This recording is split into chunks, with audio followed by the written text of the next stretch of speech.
Quick question. How does he deal with force powers? He dodges them. Dodges them. It's anime. It's like he built a sentient being. And he also participates in death games. Yeah. After the Clone Wars, No, we're which not was moving space on because pod now I race. just look like an awful racist. In all that time, there's been a total of 269 fatalities. Oh my god, that is pod racing. Crashed in final lap but survived. Was also a hitman. Why are there so many hitmen in pod racing? Because it's a death race. Hello there. Welcome to Star Wars. We are Joe, James, John, and Comrade, and we'll be taking you through Star Wars and some other science fiction. And then we'll just see where the Force takes us, you know? Today we'll be talking about the Boonta Eve Classic pod race and its racers. But first, a versus. Now I'm really excited for this one. So, we kind of hold 2003 Clone Wars General Grievous in very high regard. But up there, who we have talked about before, is 2003 Clone Wars Mace Windu. So, what is that going to look like when we put them against each other? Because that is like Clash of the Titans. I would say in the 2003 Clone Wars, those two come off as maybe the most badass characters out of the whole series. So what do we think there? I feel like, you know, General Grievous runs away, and we just get what happens in regular Clone Wars happen. He doesn't run away in that. He doesn't run away in 2003 Clone Wars, mate. Yeah, I think you're wrong there. I feel like Windu wins. Windu uses Force, crushes him, you know, and then punches his crushed heart like. I mean, I guess in the 2003 Clone Wars, we do actually see that happen. We do see Mace Windu crush Grievous's chest, but that is, you know, he has an objective to capture Palpatine. His lightsaber isn't out either. Yeah, so he's got other things on his mind rather than just to take on Windu at this point. Windu still wins. Like 2003 Windu is kind of insane. Like, on level. I mean, he's also got some fists of steel as well. Yeah, that's what I literally said. He punched a droid he and punches didn't. droids. Like, so, I'm sorry, but you know, Grievous in 2003 Clone Wars is scary. But Windu is sort of like ridiculously overpowered to a point of, are you even human?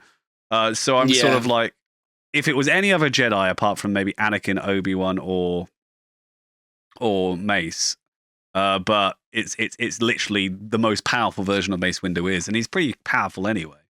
So yeah, I'm gonna say Mace wins, just flat out. Just before Comrade says his idea, I think the most powerful version of Mace Windu that we've ever seen is in the sort of mid-2000s comics era. I don't know how many of you have read like Star Wars annuals from that time. Nope. Oh my maybe actually. God. Oh my God. Mace Windu is another being. I had no idea. Giga Chad? He's Giga Chad. 2003 Clone Wars, he's powerful. He's more powerful than he is in the films, no doubt. Love you, Sam Jackson. But in the comics, some of the things that he does is superhuman even by Jedi standards. It's mad, and I think that's due to like part of his purpleness and dark side. What kind of feats does he do, if you can remember?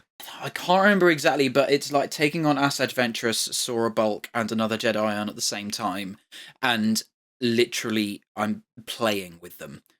Right. And being able to move his lightsaber so fast by reflecting their dark side energy off of them right back onto them, that he sort of sets them all on their knees in basically less than 3 seconds. It's like that he can move his lightsaber so unbelievably fast. And then there's also like going from those 2003 Clone Wars kind of art style. There were loads of like little books and comics that came out for kids in that art style. I guess manga, and some of the things he did alongside Siassi Teen on the battlefield as well is pretty mad. Again, due to his speed. So that's mostly what I'm talking about. He's just got superhuman speed. Did he use his fists in any of the comics? Of course he does. Nice. Well, Of course he does. I more just have like a couple of questions to phrase my mind about this.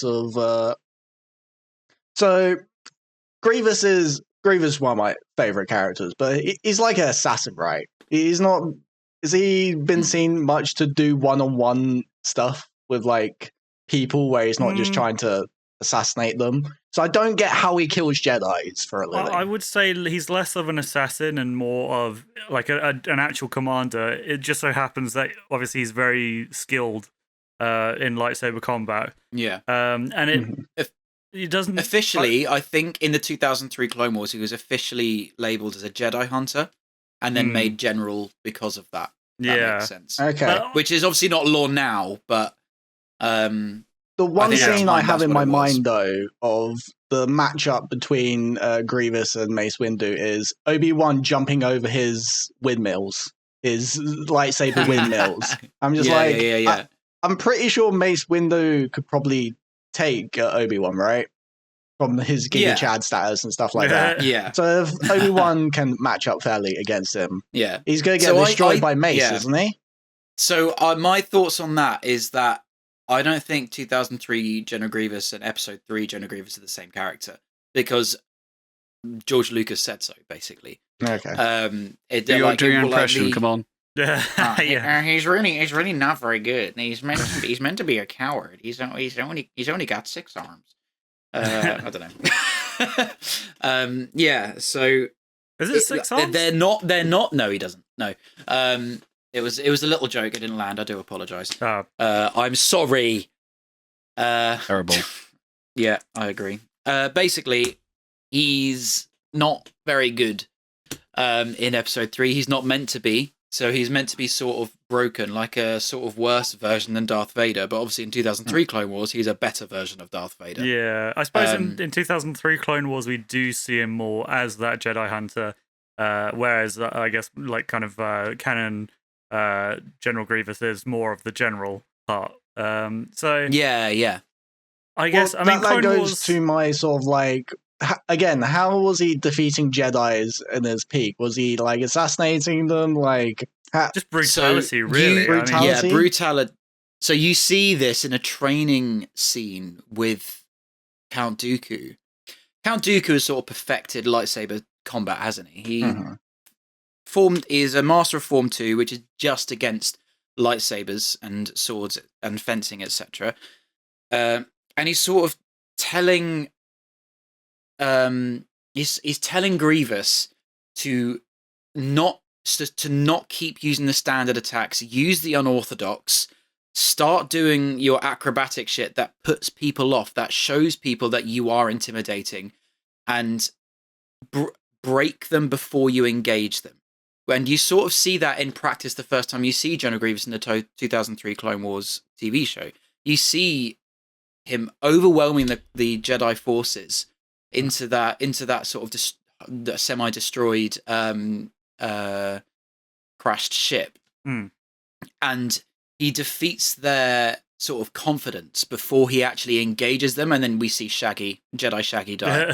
Okay. So my next question is: have we seen was Mace Windu match up against acrobatic type warriors? Do we know how good he is against them in like his peak? I mean, I wouldn't say Grievous in 2003 Clone Wars is more acrobatic, but he's not an acrobatic person generally. Like that's why I was saying like he's more kind of a brutal. Whereas he's not like a Ventress who is straight up like an assassin, kind of lurking in the shadows. Grievous might lurk in the shadows initially, but so then like is this two matchup like two brutal people going at it? And who's just slogging it out. So this is going to be more of an endurance test between the two. Yeah, I think maybe if 2003 Grievous had some friends, maybe if Ventress was around to help or something, that could definitely make a difference. However, because also, like you said, I think in one of the previous podcasts, Grievous. He learns of people, so the more he experiences them, the more he can counter them. So if he could kind of have multiple engagements with Mace Windu and then finally come back and finish the job, I reckon he could have it. But on just like a one-on-one, encounter initially. I think Mace Windu is gonna, like, I don't know, punch a hole through to his heart and then rip his heart out and then eat it in front of him. That's fair.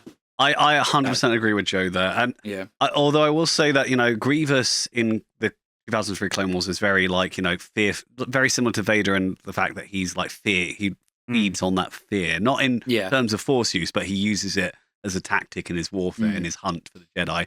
Make them lose their focus and use their fear, and suddenly they're out of balance with the Force, so they're going to be weaker against him, and also that he can just like two spinning lightsabers is extremely intimidating to anyone. But with Mace Windu, he's not intimidated by stuff like that. He would literally, like Joe said, would just be like, oh. Yeah.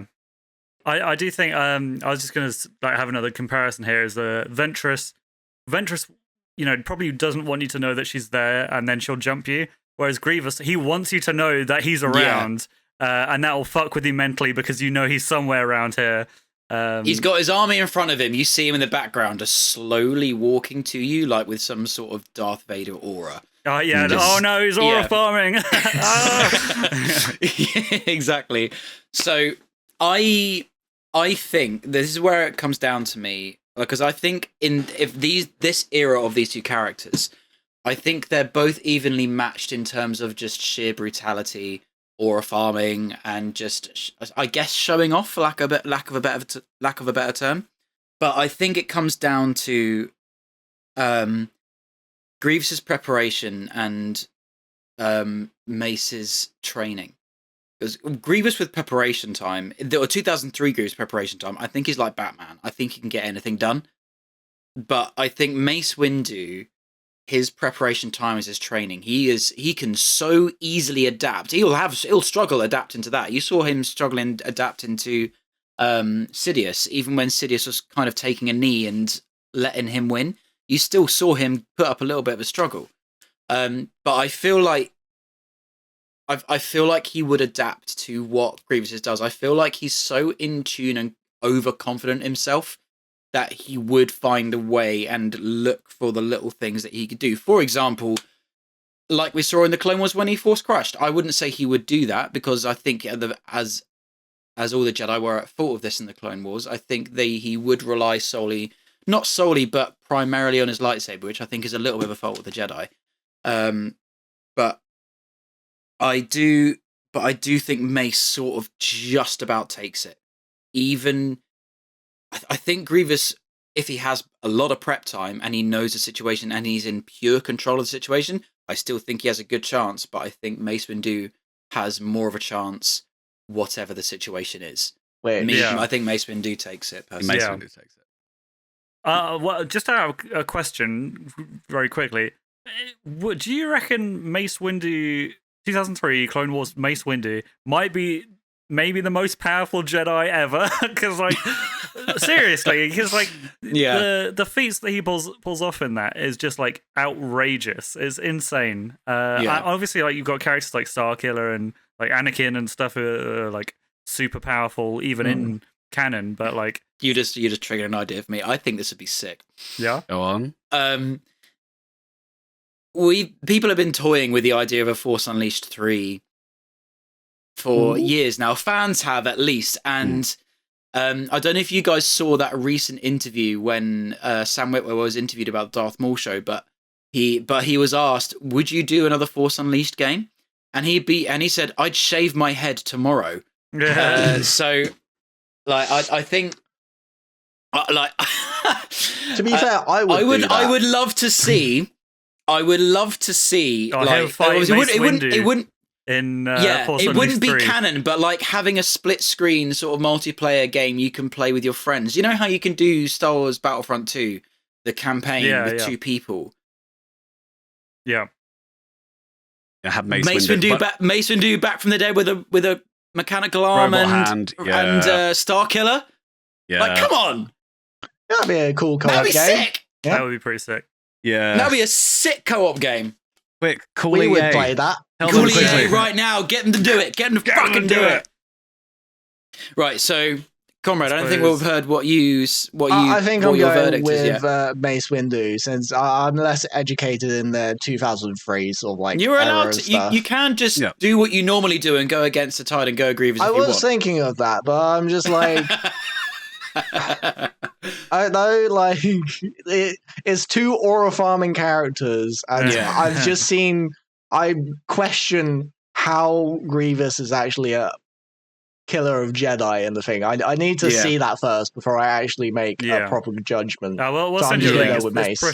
It's pretty mad. Like there's an edit. I'm pretty sure there's an edit of the last like of the Battle of Coruscant before it cuts into Episode 3 of the 2003 Clone Wars.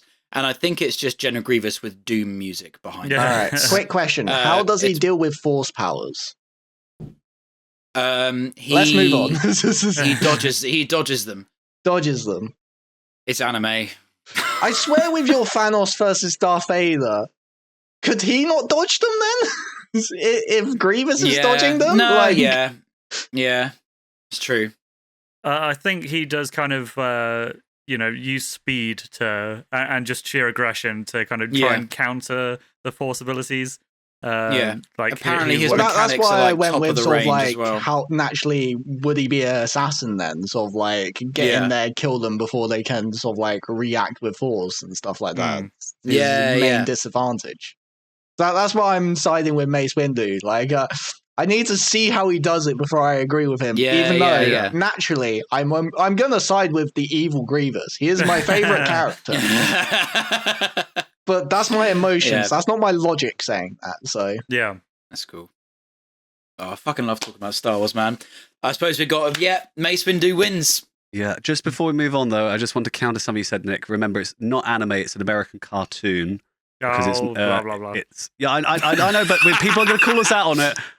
So I just want to state. People are wrong. Oh no, they're going to comment on our videos. Oh no. It's main event time!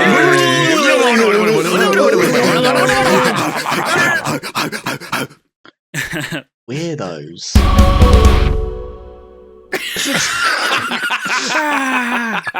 I need to see it more. Shirt. Okay. A brief summary of pod racing and the Boonta Eve races. The Boonta Eve Classic. This is quite exciting. So obviously, we know the obvious ones. So I'm just going to start things off with the pod racer placements. This was for Phantom Menace. Obviously, we know Anakin Skywalker came first. Then we have Gasgano, then Aldar Beedo, then Ebby. Aldar Beedo, Beedo, and Ebby Endicott, and Alan. How are we going to say Elan Mack? Elan Mack. And then and then Bowles Raw. Are we saying Raw or Row? Raw. We're saying Raw. And then we got the following people ended up in the medical center, so they did not place. We have Dudbolt, Ark Rossus, and Wan Sadat. Roose, Ark Roose, and Wan Sandage. Why do we always give the hardest reading bits to James? The dyslexic one of the group. He got through the most of that. I got content. You did well, mate. You did well. For content. Of course, we do have other races that, on this list. We're going to get to like Sebulba. We're going to come to them in a second. But we're going to have a little brief summary of all the races. So, list of pod racers: Anakin Skywalker, the winner, nickname Annie, poor Annie. I'm just joking. It's just a nickname Annie, Force-sensitive slave, only human who can do it. Okay. These are talking points, mate. You don't have to read all these out. Oh, no. Just before I do. So, on this point, only human can do it. There is a Darth Vader comic where he returns to Tatooine and he sees a slave, another human, doing the pod race, and he deliberately sabotages them because no way, just so he can stay as the only other human. What a petty little bitch! I know. It's literally Darth Vader sees. I'm the only one who can do it. He's a little bitch. A little bit. Obviously, from what you said, he's not the, as far as I'm aware, the only human. It's just he's the only human who can do it. Yeah, competitively, or at least at that time. I guess, like James said. There are other people and he's not having it, and he needs to be the only one. Like the rest of the racers, he's cheating with Force powers. Yeah, well, when he was a kid, he wasn't. But what do you think? So obviously he gets sabotaged by Sebulba, but obviously with plot armor still wins, which I think is with plot armor, it always will win, won't it? Yeah, of course. And he's he got naked C-3PO to wave his flag. This was not this extensive last time I got into the document. There's so much I literally shit watched the movie. It's only he's literally the main character. Like one of the main characters in the movie, so it makes sense that he'll have more stuff, I do have a question I want to talk to you guys. Like, this young kid slave like builds a sentient being, and like we just pass it off like, built C-3PO. It's like he built a sentient being. Yeah, like, not just he built a protocol droid. And he also participates in death games. Yeah. So, he is the kid that every kid wants to be. He's literally 9 years old in the film. That's his age. That's Anakin's age in the film. He's not even a decade old. Yeah. No. And he's in death races. I know we do see Shmi being like, oh no, I don't like it when you do the pod racing. Surely she should have. I know she's also a slave and she can't really do anything. I mean, she's his mum, but like, I don't think she can say no to Watto. No, she can't say no. But is Watto forcing him to pod race? I mean, obviously, he loves pod racing, but like, because Mom, I love it. Watto actively bets against Anakin in Phantom Menace. Yeah, Watto is just an agent of chaos. Experience. That might be his previous experience was sort of like maybe betted against him before and got him sabotaged there, and like made a load of money off of it. He's rigging shit. I would think, look. Okay, I'm not going to judge anyone as a parent. I'm not a parent. However, if I had a child... You can be my daddy. Oh, baby. If I was a parent, and maybe I was a slave, maybe I'm speaking from an idealistic perspective here, but my slave owner put my child into a death race, I'm trying to escape.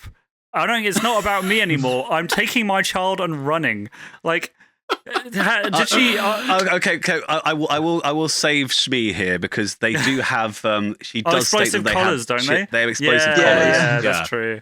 Still, so I mean, you've got a fucking 9-year-old. Get the 9-year-old to tamper. They don't know where it is, though. That's the thing. He was building a scanner to try and find it. Yeah, that's essentially okay. escape, So I guess given enough time, really. What's his fucking face? Qui-Gon Jinn did just ruin Anakin's life. He could have just left him. He probably would have been fine. He would have made his own way. He would have escaped and had a great life.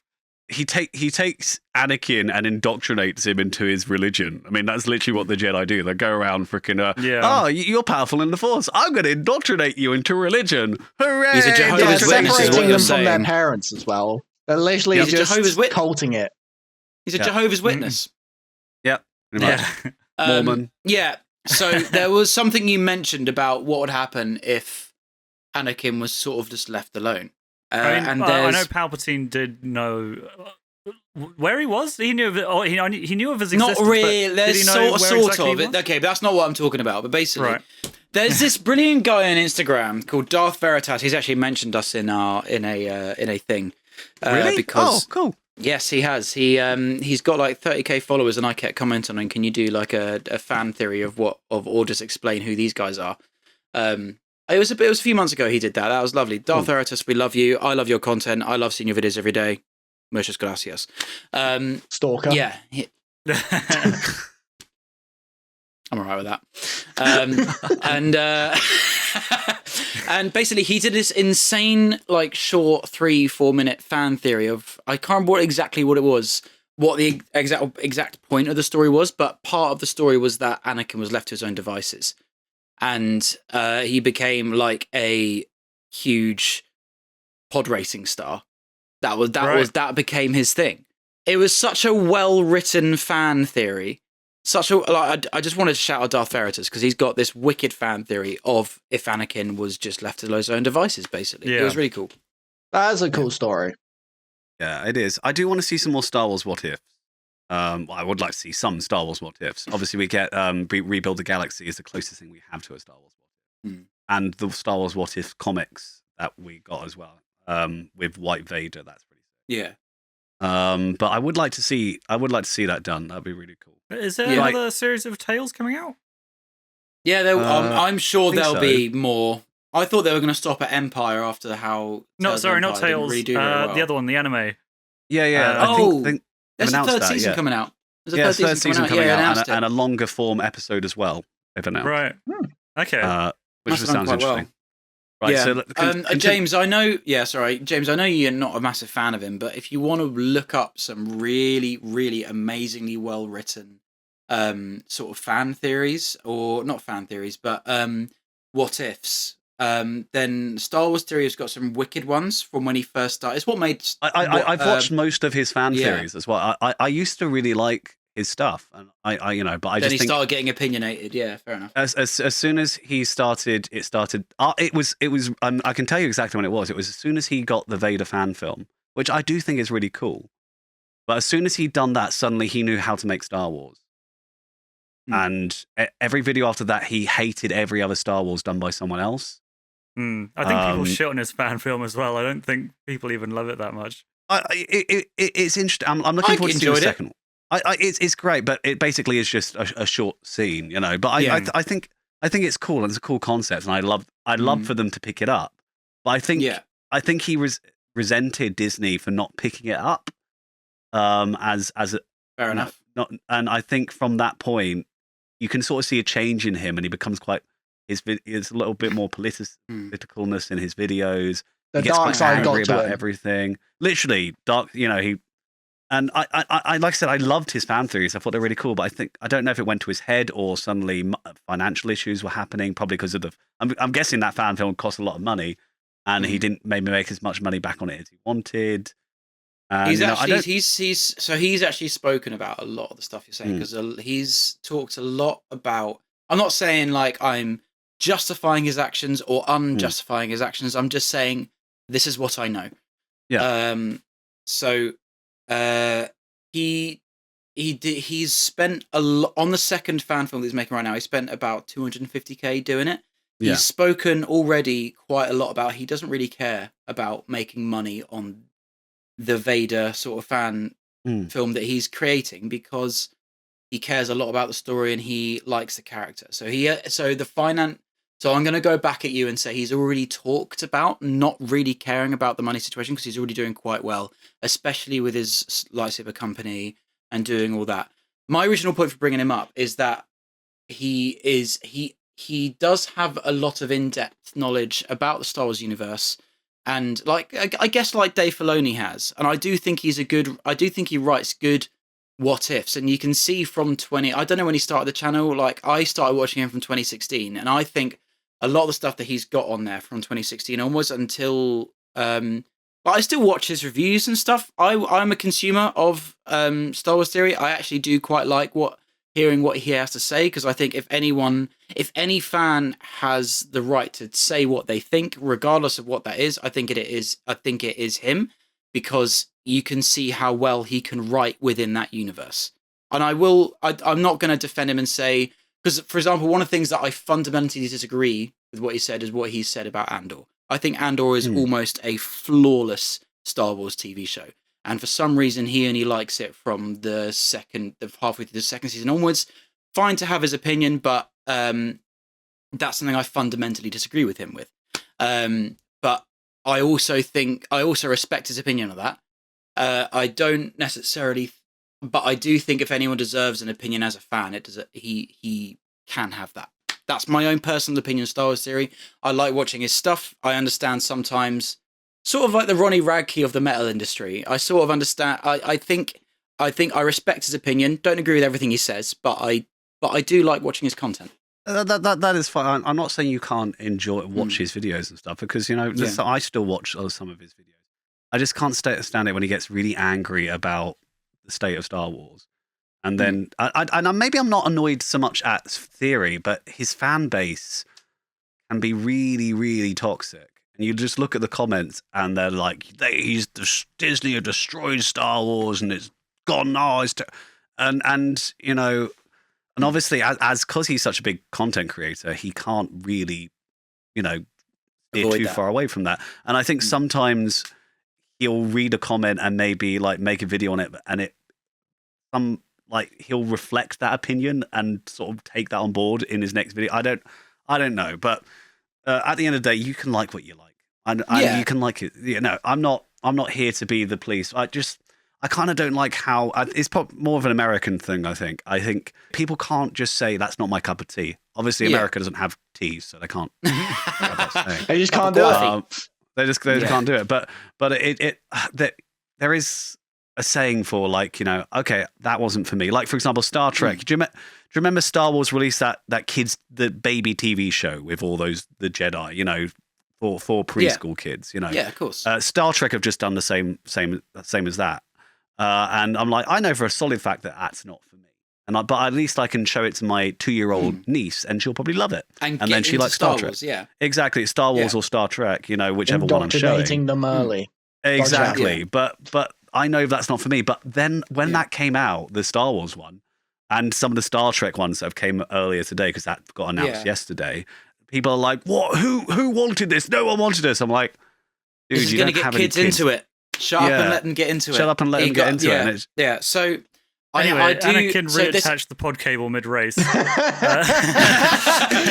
I want to say one more thing about Star Wars Theory, and this is I've said I do like him. I think he delivers information quite well. But one thing I also fundamentally disagree with, he says he's a true Star Wars fan, and he backs us up by saying he likes everything that George Lucas did. And I'm like, okay, great. I think to be a true Star Wars fan, you have to like all of Star Wars. Yeah. I don't see myself as a true Star Wars fan. I don't like it. I can't stand the Acolyte. I think the fights were cool, but the story was fucking shocking, if I'm perfectly honest. So therefore, I say that I love Star Wars, but some of it can get in the bin. I wouldn't say I'm a true Star Wars fan. Sequels and Acolyte can get straight in the bin. I get weird with people saying they're a true fan of something. It gets too purist for me. You just need if you say you're a true fan of something, just have the common decency to like all of it. But that's but again, that's my own personal opinion. I'm a true fan. Come back I at hate me. it all. There we go. It all needs to change in my image. I'm a true fan. I liked A New Hope and The Empire Strikes Back. Ewoks are terrible. But there were tons of fans like that, and the Ewoks are stupid. But then I see people like that, like I only like what George Lucas made. I'm like, you realize he made the Ewok? He was. He didn't wasn't make the one the who Ewok movie. directed. He go ahead at it, but he wasn't the one. He wasn't really involved, apparently. He was still responsible for its existence, and he was also responsible for the holiday special. Anyway, so Anakin reattached the pod cable mid-race. Right. Okay. I'd like to say you brought up Star Wars, right? Okay. So that's true. Watto sponsored Anakin, but then bet against him and lost. Watto bad at rigging the races, apparently. Saves Jar Jar from interactions with Sebulba. That was funny. A Wonga. Is that what he says in the film? And we can read the first bit. So I'm going to counter to this one because you've written in the script here. I quote. No, don't quote it. Mother doesn't know his father. This is true, making him effectively Space Jesus. And his mum is someone who sells for sex, possibly. So Conrad has completely No, so I'll read out the thing. So mother doesn't know his father, Anakin Jesus, or mum is a whore. So that's what Conrad has written. Now, Conrad, you've not understood the point of the line. Perfectly fine. Basically, what Shmi was saying was there was no father. She just became pregnant. She just became. You were just being a dark side user for the sake of being a dark side user. It is, well, not dark side. Like that is her testimony, kind of thing. Yeah. On an authority Jedi type person. Yeah. Like I was making the correlation of sort of like that does sound like Space Jesus. Yeah, she can be an unreliable narrator. Like I'm not saying anything about religion or anything like that, but. Is a witness testimony. Can you believe it or not? Anyway, Anakin came first and then went off to be a Jedi. Shall we move on to Sebulba? Okay, so Sebulba lost to Anakin in the third lap. He cheats, he's a dick, installs illegal weapons on his pod racer, sabotage What a like dick. 3-4 pod racers during the Boonta race. The thing I want to say on the sabotaging 3 to 4 thing is, like, we know he sabotaged 3 people. Anakin drove someone into a cliff and then threw like a grenade into a propeller. But I'm pretty sure it was just a screwdriver or something, wasn't it? Oh no, he threw it back, it got in an engine, and the engine blew up. Hence why I was like, it's a grenade or something. It blew up. Fair play. The thing we Googled was sort of like Ben Quadinaros being sort of like his rival or something, and then him conveniently stalling like Anakin at the beginning of the race. Suspicious. Yeah, that's true. That's why I'm like, potential fourth person he sabotaged during that race and still lost, you know? Because he is like a known cheater in the industry. So I'm just like, I feel like I know like pod racing isn't necessarily even like a legal sport, but like there's got to be some rules. Someone's got to crack down on this. Rigging is allowed. Like, Watto isn't getting sort of like jailed or anything for sponsoring one person and then betting on another. Yeah, you know? But then what's the fun in watching the death race if the outcome's already determined? Like, I want to see authentic it's funny you say watching the death race. Making money, Joe. We're billionaires, remember? Billionaires run the world. Yeah, billionaire gangsters. No one knows it's rigged unless apart from the billionaires betting on it. I'm going ahead a little bit, but there's 2 points that I want to say on this death race. One, Go for it, only one person died, I think. No, technically. There's a few deaths. No, You say a few deaths. No, the ones races who crashed. down, But when doing sort of like checking some stuff just before the thing, Google said literally one person died, and it's the person who crashed in the cave. You can disagree with it. But the second thing that makes me think that is true, that one is a particularly boring death race. Jabba the Hutt falls asleep by the end of it. I really forgot about that. He straight up fell asleep and his guard or something had to wake him up at the end kind of thing. It's probably because he already knew what was going to happen. Anakin winning? What? So this surprises me as well. Sebulba was also a slave, and he's dicking on other slaves. Like, what the fuck? Superiority complex. That makes complete sense to me. I got myself out of being a slave. You're still a slave, punk. Bam, sabotage. Pull yourself up by your bootstraps. I mean, to be fair, that happened within slavery. Like, slaves would. There was a slave hierarchy. Like, if you freed yourself, there was within history a group of people that would, become slave owners of the slaves. I mean, you see that. Have you guys seen Django Unchained? Yeah, I've seen bits. Oh Seen the whole thing. He becomes a black slave owner. Yeah, because he, which is like the worst person you could possibly be. But there was examples of that happening. Yeah. Well, are you talking about Mace Windu's character? Fuck's sake! Jesus Christ, Joe. Okay, can we please cut that? Right. What? No, because Samuel Jackson's in Django, and he's the fucking Django. Like, I haven't watched it. Went on to battle racing after the Clone Wars, which is space pod racing. Now I just look like an awful racist.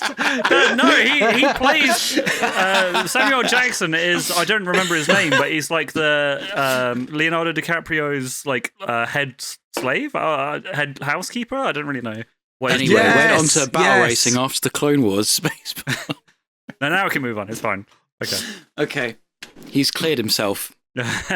So he went on to. I think this is pretty cool. I didn't know this was a thing. So battle racing after the Clone Wars.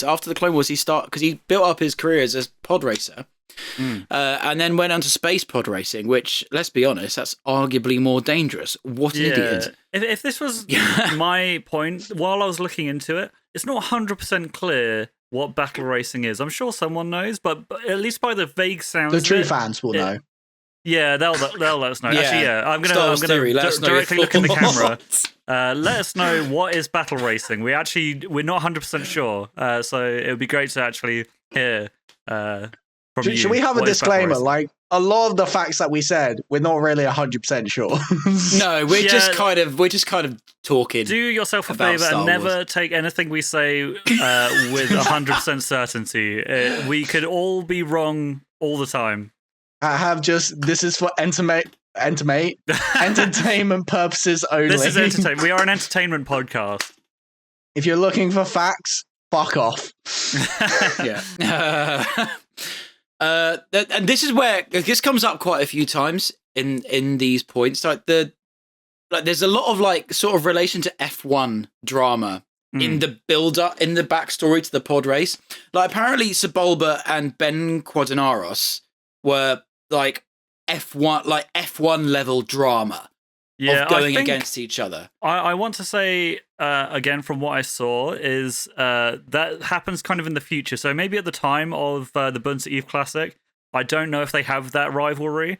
However, I do believe it develops into that rivalry. I just remember reading on the wiki of just sort of apparently there was a poster or something building it up. I thought it was building up for the Boonta, but it might have been, but I thought it was a future race. I thought it was easily. Well, maybe Conrad was right. Maybe he does find out that his pod racer was sabotaged by Sebulba, and that's what leads to the rivalry. Possibly. But I believe that the rivalry is surprisingly friendly, as far as I'm aware, which is very surprising because, Sebulba's a huge dickhead and cheats all the time. So I don't know why they're so kind of maybe not buddy, but at least have mutual respect when it's only really Quadinaros having respect for Sebulba, and Sebulba's just a huge cunt. Maybe it's the Doug's weird sense of humor, because I think Doug's tend to have not only a dry sense of humor, but also a bit of a superiority complex. If you remember that Clone Wars episode with the Zillo Beast, they take pleasure in trying to kill it, if that makes sense. So I think there's a little bit of that in his DNA. He's just a dick. Who knows? Anyway, shall we move on to Ben Quadinaros, anyway? The man himself. Yeah. The man himself. Oh, look at him. He looks so happy. He looks like he belongs in the film Bug's Life or something. He was a reject from Bug's Life. Yeah. That's amazing. Here's one thing about his rigged pod, though. It goes everywhere. Surely there must have been some casualties in the audience or something. Yeah. He's got 4 separate engines that cross over. And he just go everywhere. For sure, there's got to be some viewer casualties, from time to time in pod racing. It's it's kind of vaguely like rally car as well, where, people, I think they've cracked down on it in more recent years, but, rally driving, if you've seen, people will just stand on the side of the road. They'll be in the road until they see the car coming and then run up onto the side, and then, and obviously they're going at insane speeds. But I'm sure there's probably, the racers die all the time, so I'm sure they probably just shrug their shoulders at any kind of viewer casualties. I didn't look for where it crashed before the pods.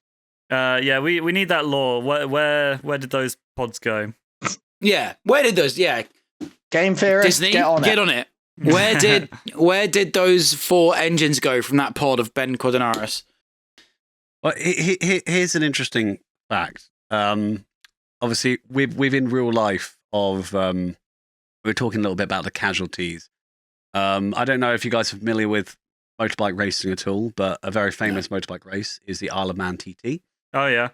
That's kind of similar to the rally where they go insane speeds and down narrow roads, right? Yeah. So it started in 1907, and in all that time, there's been a total of 269 fatalities. Oh my god, that is pod racing. That's just a fucking death. That is a death race.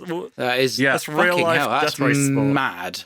Because they were going to ban the TT, but people wanted to keep it. They love it. They love carnage. I'm gonna be honest. But what's sad is the people of the Isle of Man are so used to it. Joey Dunlop, who's a very famous racer, passed away, and it was just sort of the fact of life. I think and then his brother passed away too. The whole family died in the TT. But it's just part of life there, and it's just okay. Yeah, I just that was interesting. Mad. But I want to just spin off just for a second, because it's completely unrelated. I just want to bring it up. Do you know Felix Baumgartner's dead? You know the guy who jumped from atmosphere, the Red Bull guy. Oh, he died. Yeah, he died. Yeah, this year, like a few months ago. Was it in did a not know stunt that, or no. just? I don't know if it was for anything in particular, but I think he was. I don't know what you call it. He drank too much Red Bull. No, that would be an ironic death, though, wouldn't it? No, you know those gliders where they've got the canopy above them, but they're in like a big fan little bike thing. Okay, so the 56-year-old fell to the ground near the swimming pool of a hotel while flying over the village of Porto Saint Elfidido in eastern March region. Said report suggested he may have had a sudden medical issue mid-air. Oh shit, that's bad. Okay, that's not the best way to go then. Okay, the Australian daredevil made headlines in 2012 when he broke the world record and the sound barrier for the highest ever skydive, jumping from the balloon more than 39 kilometers, 128 feet up in the stratosphere. Goddamn. There you go. Yeah, there you go. Wait, Well, the man broke the sound barrier. He broke the sound barrier. Yeah, with no assistance, no vehicle. He just broke the sound barrier. He just There's a really funny picture I saw actually from the news of his passing away. Is literally he's just like I don't know. I'll kind of just. Is it the one where he's hanging? His parachute is hanging from the statue. Is it that one? No. It's he's literally like doing the diving thing, and the sound barrier cone, the atmospheric cone you get when Yeah, it's like him just like doing that with an atmospheric cone around him. And it's a real picture. I don't know who the hell took it and how they took it. But like, yeah, that was just like... Not sponsored. Not sponsored by... Yeah, maybe he had like one of those 3D cameras or something that he's just like holding out. No, I don't know. But yeah, sorry, I just wanted to bring that up. Gasgano, he has 4 spindly arms, made it perfectly suited for racing. He came second, though. He came second, yeah. He was close. He was close after Sebulba and Anakin. He was close. Well, no, and Sebulba apparently, he's a competitive son of a bitch. All right. There we go. We have a lot less information on these things now. Like, I'm not surprised that we started with like so much information. Can we honestly, just by looking at him, I hate him. just look at that. Is that racism? I'm just repeating what Joe said on stream, but the funny thing is, he's just now reminded me of Joe weirdly. So yeah, why? Because I'm long or like skinny and long. Just because you're a lanky fuck is why. I was gonna say he could look like Grievous's like biological son. Don't talk to him. Don't talk to me. Is that why you're one of my favorite people, Joe? Are you one of Grievous's children? Yeah, maybe. I lost the other arms though. Okay, so put it this way: this is what happens when you cross General Grievous with a Kaminoan. That's yeah, I see that. I get it. Aldar Bedo. Bedo. He came third. He came Is it third. Labido. I mean, look at where his arm is. That's a very sassy. Yeah, he's throwing it alien back. right there. Looking at his picture, his tits are very low as well. What those suckers do, though. He looks like a very, very skinny cow from Star Wars. Was it Episode 8? That Luke is milking, but he looks like a skinny version of one of those. Oh yeah. All the milk's been sucked out. No. Yeah, Luke's been out those Anakin teats. likes blue milk too.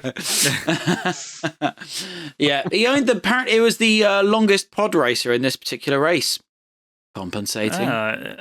Longest as in No, it was the most. It took up the most amount of space. Yeah. Oh, I see. Oh, okay. I completely misinterpreted that. I was under the interpretation that it was like he'd just been doing it the longest. He'd been doing the. No, he owned the longest pod. Okay. It was a big boy, apparently.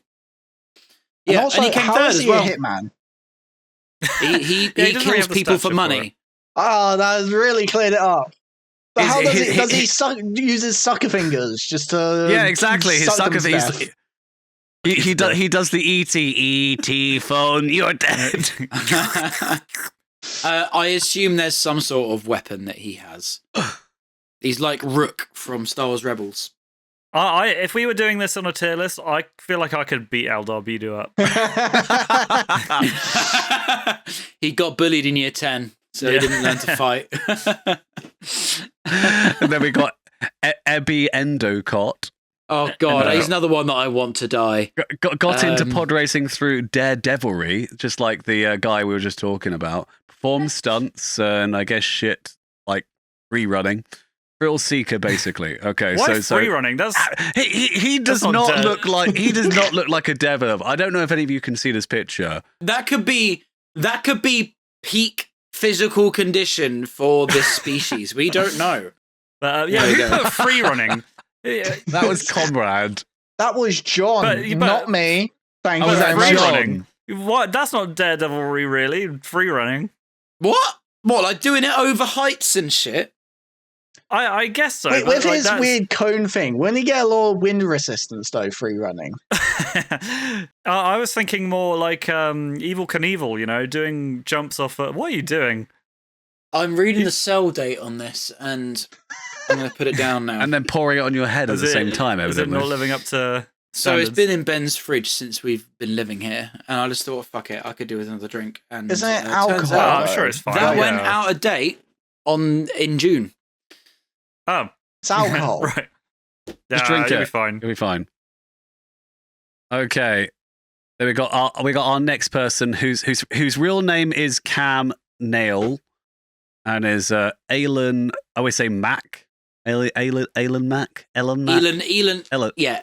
Ellen Mac.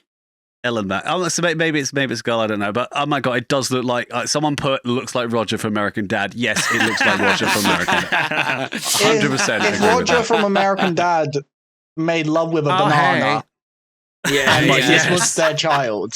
I do find his backstory quite interesting though, because he's the son of a crime lord who was murdered by Eldar Beedoo, and that's the whole reason he entered the race. It's so stupid. And the reason why he entered the race was to track down Eldar Beedoo, and he was also continuing his crime lord father's legacy, while also building up his racing career.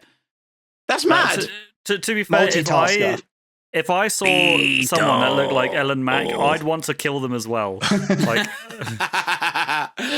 Dud Bolt is the next character, and he has teeth in his nose. I don't know if they're supposed to be tusks. Maybe that's what it's supposed to be. Can we just go through the notes real quick for Dud Bolt? Lol, nose teeth. Crashed in final lap but survived. Was also a hitman. Why are there so many hitmen in pod racing? Because it's a death race. And they've all got interlinking like assassinations and revenges and stuff like that. It's F1, Star Wars F1. That's what it is. Yeah, Star Wars F1. But I just want to see. I want that pod racing series, and I want to see. Oh man, like Seb's pitch in the 2 episodes ago. Yeah. When he was talking about doing like a pod racing F1, I fucking want that now. Yeah, after researching all this, I really want to see that. Yeah. I think it'll be so good. Maybe change up the look of some of the characters, because I could not look at. Keep them the same for like hours on end. Oh no, James, what's going on? 1 sec. The curtain fell on Sarah. Oh no, is Sarah right? I moved slightly. Oh no. These people are just looking for an excuse to drive pod races and have fun. Yeah. They're in person, they're just like, I'm doing this to get back at the person who killed my father, and I'm going to get close to them by doing this pod racing. It's just like, bro, just fucking kill them. Why do you need to do this pod racing thing? Just fucking shoot them. I know exactly why, because this is like a legal way of doing it. Like, obviously, if you're a hitman, sometimes, you can get done in for killing that. Like if you shoot someone, they'll get a vengeance. But if you kill them in a pod race, it's completely legit. I guess that all makes sense by like Hut law and stuff, since they're like the main. Yeah, but Sebulba's cheating all the time. Right? So like, what? He's got Sebulba. I don't know if we mentioned this. He's got flamethrowers in one of his pod racing engines. So like, what's the difference between Sebulba using a flamethrower on someone and me just mid race pulling a gun? Like, I think there doesn't seem to be a rule against pulling a gun mid-race, though, does there? There's nothing that says you can't do that. No. What was it? The Tusken Raiders took some shots at the pod racers. Yeah, they Are did. they getting some criminal justice? Who knows? Well, to be fair, the Tuscans, that's like a completely different story. All I'm saying is pod racing is just arbitrary. Just fucking kill each other. Or just don't kill each other and just have fun and drive pod races. You don't need an excuse to go and have fun.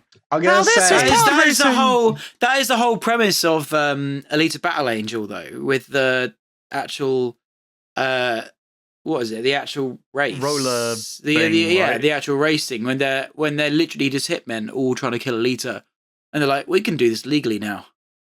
Yeah. But that to me is a place with more rules. Like that's like more kind of established. Like that's a big city. Obviously, Mos Eisley is like I think the capital city of Tatooine, right? Isn't it? Yeah. Mos Espa.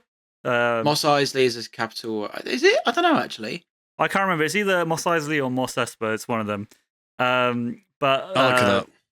But yeah, basically, that's all kind of sand huts and stuff like that. There's no, as far as I'm aware, there's no like skyscrapers or anything. That is like, these in Alita Battle Angel, they've got the resources to build this like. They've built the course. They're in a giant stadium. There's a huge city. There's quote unquote law and order. Whereas like Tatooine is just like a backwater wasteland planet. Yeah, of course. Yeah. Okay, Bestine is the capital of Tatooine, but isn't shown in the film, but is mentioned in the 1976 novelization Star Wars from the Adventures of Luke Skywalker. That came out before the first film. There we go. Oh, that's cool. That came out before 1977. Mad. I didn't actually know there were books before the film. What was it? The Hitmen. They must be, if they're doing the races to kill each other, I feel like they're bad at their jobs.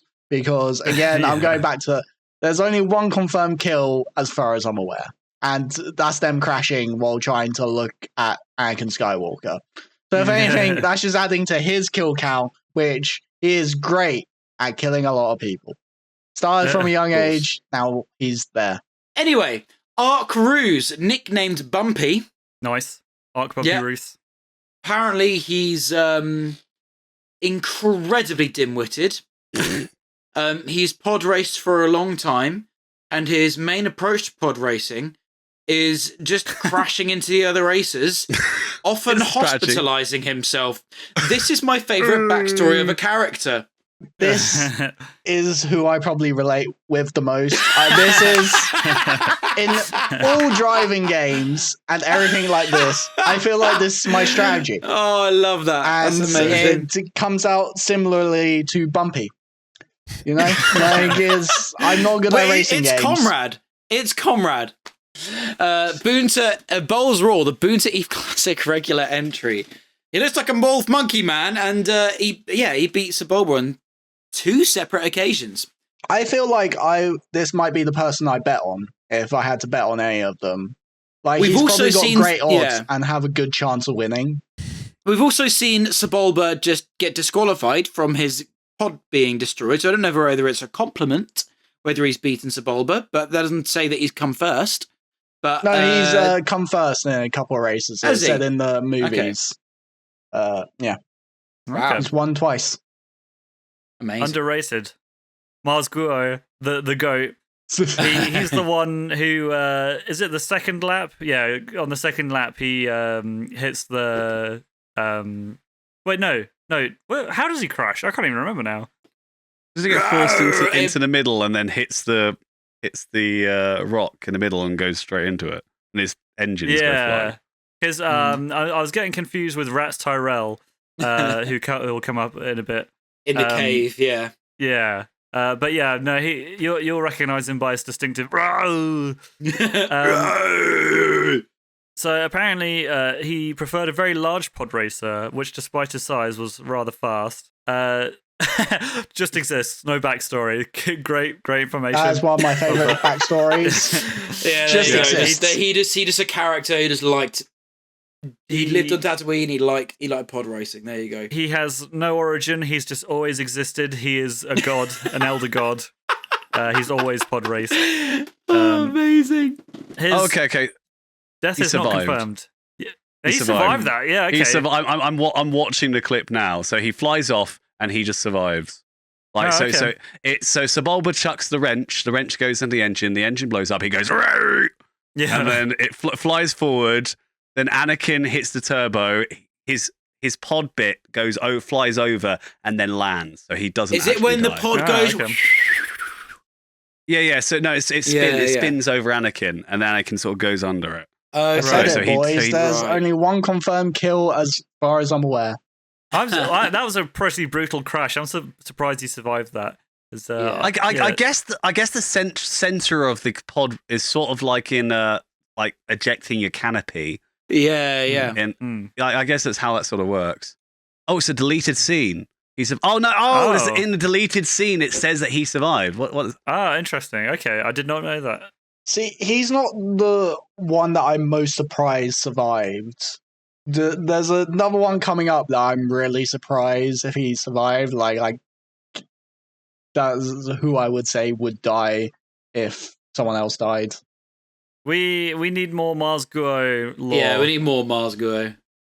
Clegg Holdfast. So I'm actually not all that familiar with Clegg Holdfast. I don't even recognize his face all that much, but yeah, so he's a journalist for Podracing Quarterly, and he was obviously also a Podracer pilot himself.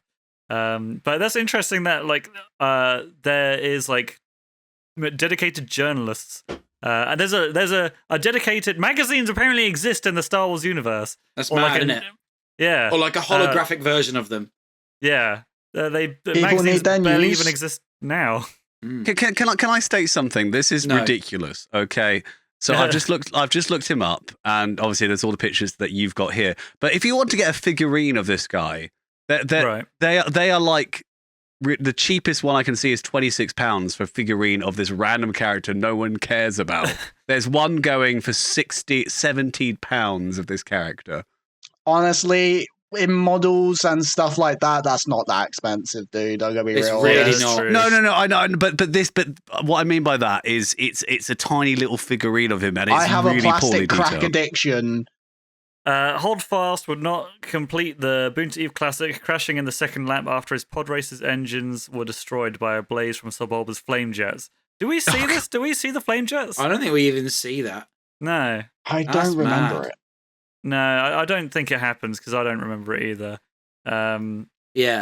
He may have survived as the crash is the death is not confirmed. So that would be another one on the Sebulba interfered with tally, wouldn't it? So is it now 4-5? Yeah. Sebulba honestly is outrageous and he should be jailed. Frankly, I think that's why they come to watch pod racing. It's to watch Sebulba fuck everyone up. But he keeps getting the Hutts obviously like him, so he can get away with everything. He can't keep getting away with this. Yeah, I quite like the next guy though. Neva Key took a shortcut during the second lap and was never seen again. So you know that shot of Aura Singh and watching the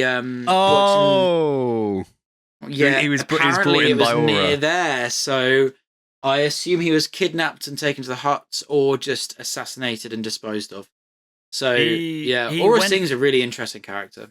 He went to the same place that Ben Quadinaros' pod jets went. Yeah. They landed on top of him, and he's the only casualty. Yeah. That is funny. That someone could just go missing during your planet's biggest sporting event. Would you imagine if that happened in F1? Just we don't know who this guy is. Yeah.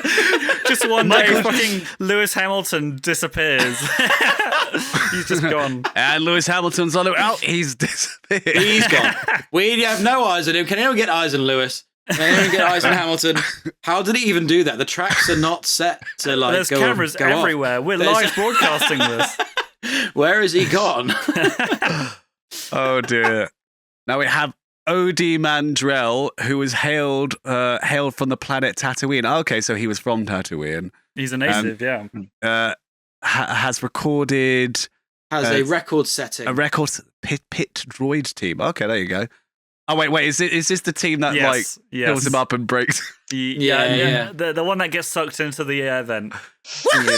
This was great watching. Just sort of like has the broadcasters going like, oh, he has a record-setting droid pit crew. Comes in to do his pit crew, gets sucked in, he's out of the race. Kind of thing. It's like, that's record setting. Hence why I don't think I saw anyone else have a pit crew or do pit crew maneuvers. It's a record setting pit crew because it's literally the only pit crew. Yeah. Okay, who can do the best impression of the next one? I got.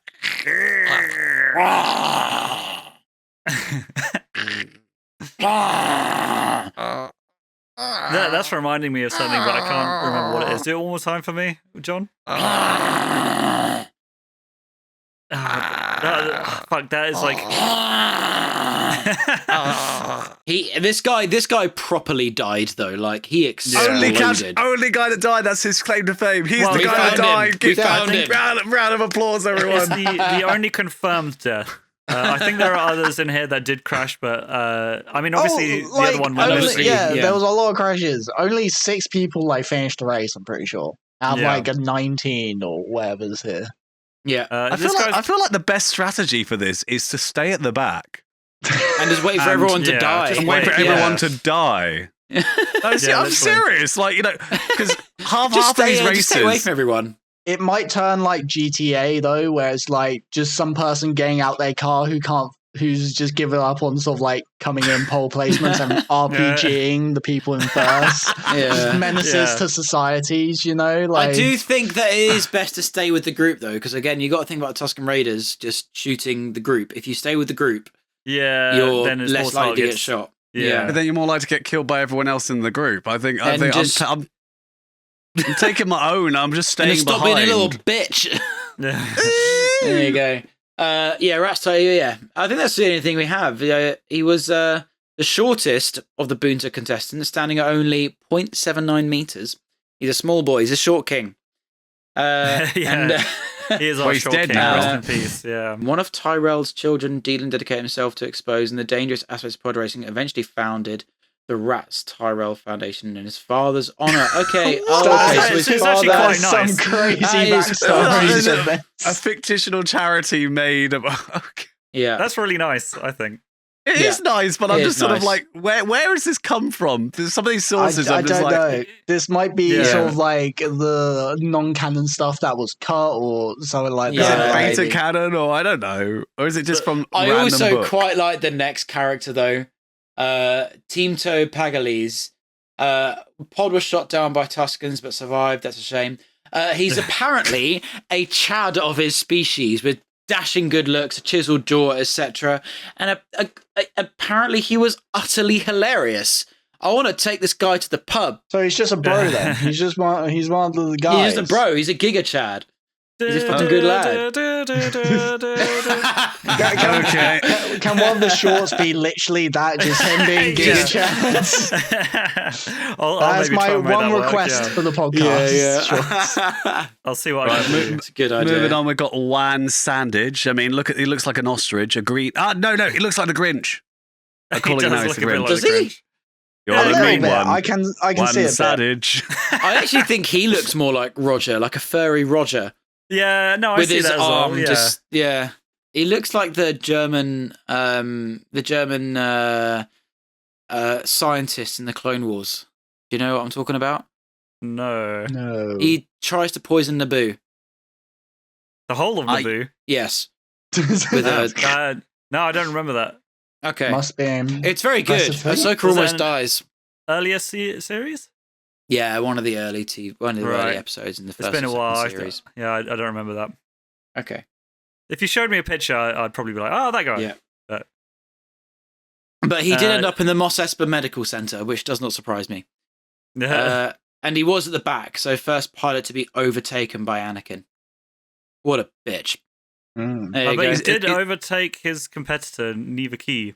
Neva Key. That sounds like Alicia Keys. Was that pre or post disappearance? Is that me for keeps? No idea. I didn't even put together that connection. He overtake him just because he disappeared. I've just seen the first bullet point, like crashed into a sand crawler off course during the third lap. What the? What are these guys doing? Yeah, they just went off course. They just like decided to quit. Like this 3 is laps better in. than F1. Maybe he tried to take a shortcut to catch up. The scientist from that episode, the Naboo one, was Nuvu Vindi. Okay. Apparently. Oh, Nuvu Vindi, of course. Of course. Yeah. Thank you. That's so much insight. There we go. Another he was also German to add to the tier list. There you go. Yeah. Was not a very good pod racer. He had green hair. Couldn't see that. Thank you for that. Tan skin and red eyes. Thanks for those brilliant additions. Insights into his personality. Oh wait, was this the thing where it's literally all on the wiki? This was his personality, his description, and he wasn't a very good pod racer. Yeah, some of them really were lacking any backstory, so we just kind of had to claw at whatever information we had. I just quite like just saying no backstory, though. Yeah. What about Mohonic? I feel like this guy is fairly iconic. For one of the lower tier pod racers, I feel like this guy is really recognizable. He is because he was someone of his same species was one of the senators in the prequels. He's not. I don't think you actually see him that much in the pod race. However, in the Lego game, the original Star Wars Lego, the video game, in 2005, and then I think he was also in the Complete Saga as well. He was when one of the cutscenes that Sebulba killed. That's in the movie as well. You realise? Is it as well? That's why he is not seen much in the movie. Because Sebulba rams in him to a cliff side. I remember that. Yeah. But he somehow survives that. That's the thing. If so. anyone who's not confirmed dead should be, is this guy. Yeah. And I couldn't see anywhere that he died. So I'm just like, who's dying in these races if he survived? Yeah. Like, what? You could also see more of the light spectrum than most of his opponents. He's basically a mantis shrimp. Oh, okay, that's cool. That's actually a nice little tidbit of information. There you go. So I wonder what he could see that no one else could. Evidently, it didn't help him because he still crashed and whatever. But. Yeah, maybe that's why Sebulba killed him but crashed him because the Grandma was considered a capable challenger to Sebulba. Yeah. That's fair. I'm just like, does that mean you can literally just sabotage? Like, I don't know how much power and influence Sebulba has within Tatooine society that he can just do all the stuff and not get punished for it. Or he's like he's probably quite famous, I'd imagine, because I mean, this is the biggest sporting event. I don't know if it's even necessarily in Tatooine. It might be like, in that kind of area of the galaxy. Because obviously it's Outer Rim. We know that they do have races on other planets within the Outer Rim because they say that he's from Tatooine, boys. Yeah, and there are other pod racing venues as well. Why did you sound like a 1960s Superman when you said that? He's from Tatooine, boys. I don't know what I was doing with his voice, but he's from Tatooine. Not in my city. Not in my city. Grand? What does that say? Grand to curse the other? I'm pretty sure this is like Nick editing or something. Like he is a Gran. That is his race, I think. So several of these points refer to him as a Gran. Yeah. This is how the wiki puts it. The last pod racer. We have to get all of this done in the next 15 minutes so that James can get to his stream on time. Zelbri, which I can see him panicking about slightly. No. So apparently a Zelbri, we don't have a picture of him. He crashed in the first lap and maybe was sabotaged by Sebulba. Probably. Most content cut and considered non-canon. Erased. He's erased. He was there apparently in the Boonta Eve. He's apparently a contender, but apparently it's law. But we don't have any image of him. I guess considering I was an extra in Andor, that means it's me. Just stick a picture of me there. Yeah. There you go. That's as much canon as you need to know. So you're an individual of unspecified species, male Podracing pilot. Yeah, Is that what exactly. you're coming to us? Because you can only see the back of my head in Andor, so unspecified species. See? Yeah, I suppose that's Yeah. true. I wonder, do you reckon we'd get booted off Wikipedia if we did put a picture of James there? We need to dress you up in like heavy makeup and shit. We need to get a proper makeup artist and make you into a Star Wars character. Get Joe to get you on his green screen and just fucking put that in there. Make it Star Wars lore. That'd be Sarah sick. with her makeup skills? So, can Sarah- she make you into an alien? Sarah, could you make me into an alien with your makeup skills? Already look Probably like not. an alien. I do have a friend who works on the makeup on the Marvel movies. So maybe I'm just more surprised you have a friend. Oh, you know what? Screw you. Moving on to some Misk pod racing facts. I think Conrad said this earlier. Jabba the Hutt fell asleep watching the race. That is pretty funny. Yep. Yeah, maybe he's boring. Maybe he's all just like tuckered out from, All his gangster shit. Yeah. I'm enslaving people. Yeah. Yeah. Running his huge drug empire. Yeah. Oh god, this is gonna be a nightmare. Vodazin Go Bede on. Anadu. Why did I take this? Vodazin Bede Anadu, known as Foden Bede, was a Troig celebrity pod racing commentator. He appeared only at the most prestigious pod races and commanded an excessive fee. Both heads acted as separate beings, with the red head named Fode and the green named Bede. Fode would speak in Galactic Basic standard drawl, while Bede would provide information in Huttese. Go on, James. Go on, James. So do your impression. Baba Binky. Baba Binky Bo. There it is. We haven't had a Baba Binky in a while, actually. Baba Binky Bar. Give me my binky. Pod racing was outlawed by the New Republic, and in Legends was outlawed by the Empire. That's interesting. But we're unsure if it is still true in canon. Potentially, this was done because of Anakin's traumatic connection to the sport, because it showed aliens were superior over human races. But we know from canon, in the comics canon, he was so annoyed at there being another human racer that he literally force-pulled them. So I guess maybe it's not outlawed by the Empire. Or maybe it is, I don't know. Maybe he's got mixed feelings. He's not really a straight shooter, is he? Maybe he just outlawed humans from doing it. Yeah. You're not allowed to I'm do not it. surprised. No one can beat me. I'm not surprised by the next point though, with pod racing largely it had deep criminal connections, therefore it could only take place in the Outer Rim. Yeah, that does sense. not surprise me at all. Right, Cool. we've had our main We event. did it. It went on for a fucking long time, didn't it? Only Woo! 2 times what we aimed for. Yes, loved it. Anyway, what are the Jedi Temple facilities like? Now, this is a random idea I had while I was in the shower. I'm not going to sugarcoat that. Do they hire people to do it? And if I'm sure they do because it's the Jedi Temple. But if they didn't, how would that work? Would it be like housemate sort of thing when they just sort of have a rota? Can you imagine Anakin get into his thing after an Outer Rim siege and be like, "Fuck no"? Sorry, go on, James. Yes, James. I think we have the answers to this because I read this a while ago about those who were taken in by the Jedi but don't have very strong Force abilities, and they are actually basically given janitor roles in.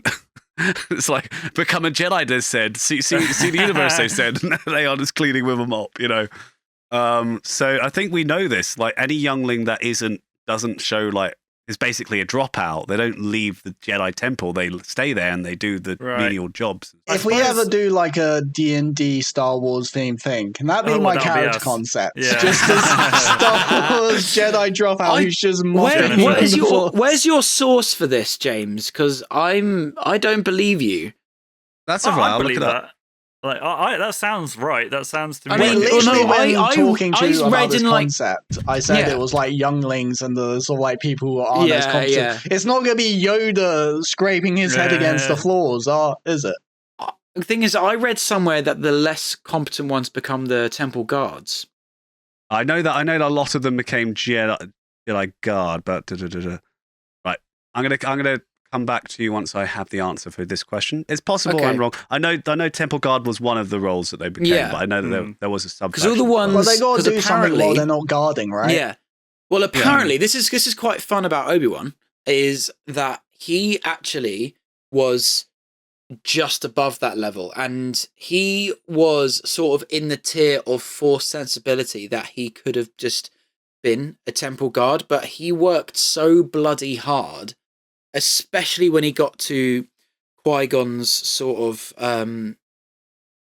to Qui-Gon's Padawan, when he was potentially being shown to be a Padawan. It was lucky that Qui-Gon chose him, because apparently he was a bit of a rebel as a teenager and as a youngling.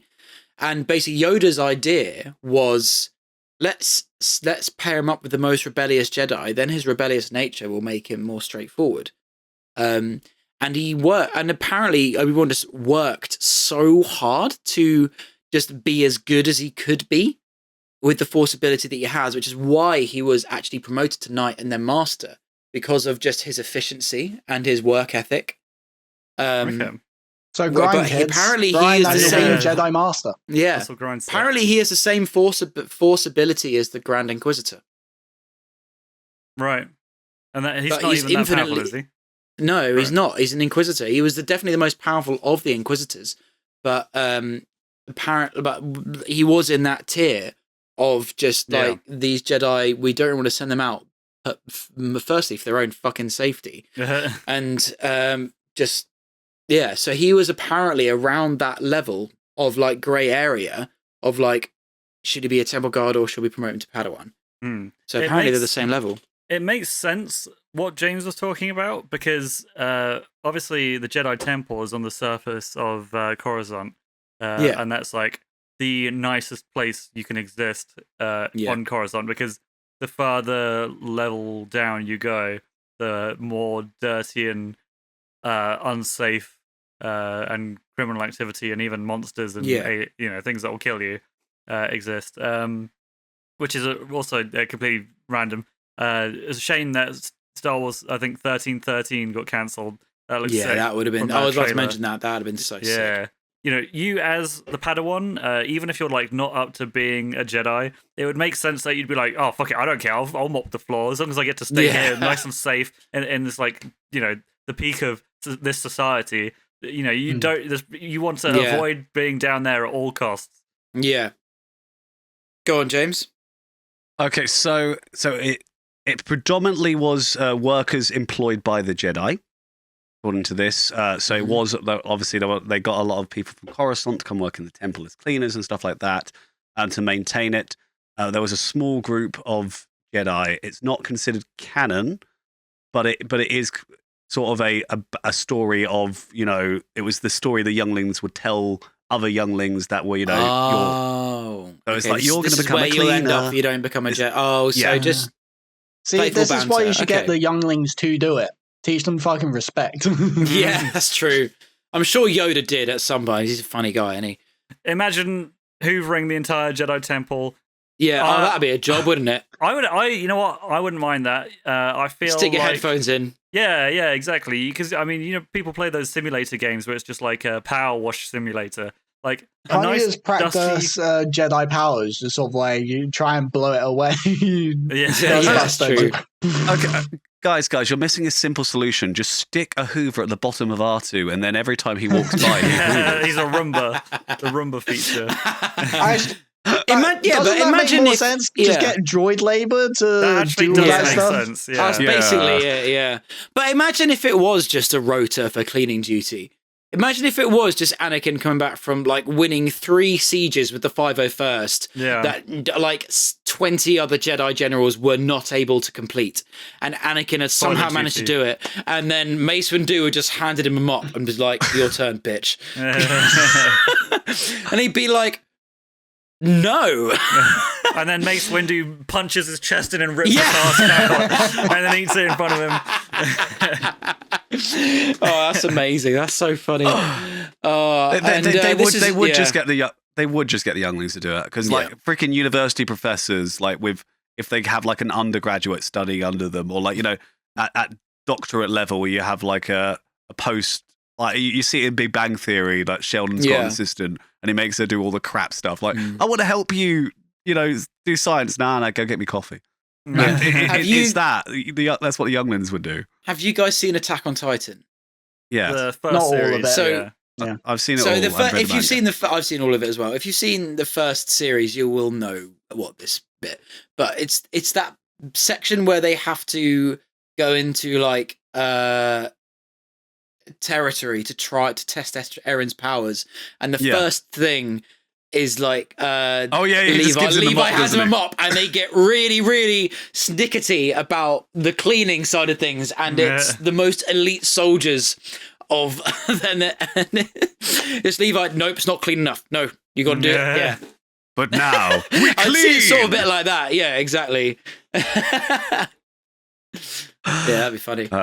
Who cleans up lightsaber marks in the training room? I'd assume that would be just. Yeah, I feel like droid. That would be like a droid would just repair that, surely. Yeah, that doesn't seem like a cleaning thing. That seems more like a construction thing of put some, more drywall up because the last stuff got like shredded. Yeah. Oh god, Okay, this is pretty dark. Who takes care of the Jedi with dementia? Because that's a fucking dangerous game. That is. Yeah, that is terrifying. Imagine if Anakin didn't go dark side, he's got too old and got dementia, and then just starts reliving his Clone Wars battles, just all like all the shit middle of the night. just feeding through all the intrusive thoughts that he was having. Well, your old racist, demented grandpa has force powers, and I do. It is a genuine question though, because I mean, I assume maybe dementia's been solved, and that there is no dementia in Star Wars, because like there is so many problems in Star Wars. I doubt that. I half suspect the Jedi are that corrupt and bad that they, if the Jedi got dementia, they would just execute. Yeah. Or, are you talking about the Viking sort of like when you get too old and make them go jump off a cliff or whatever? Pretty much, something like that. Like they are the Jedi try. Individual Jedi can be quite nice, but the group as a whole is really dark. I mean, they kidnap children and force them into cults, Anyway, right, Comrade, do you want to sign us off? Yeah, I suppose I can do it. Thank you for joining us today. It starts with Star Wars. Be sure to follow the Twitch, the Instagram, the TikTok, the Discord, and all that. Subscribe here. On YouTube. Let us know in the comments. Well, that's what I meant by subscribe here. Subscribe in the YouTube. Thank you. Let us know in the comments what you would like us to cover next. Until next time, may the Force be with you. Cool. See you guys. Enjoy your stream, James. Bye everyone. Bye.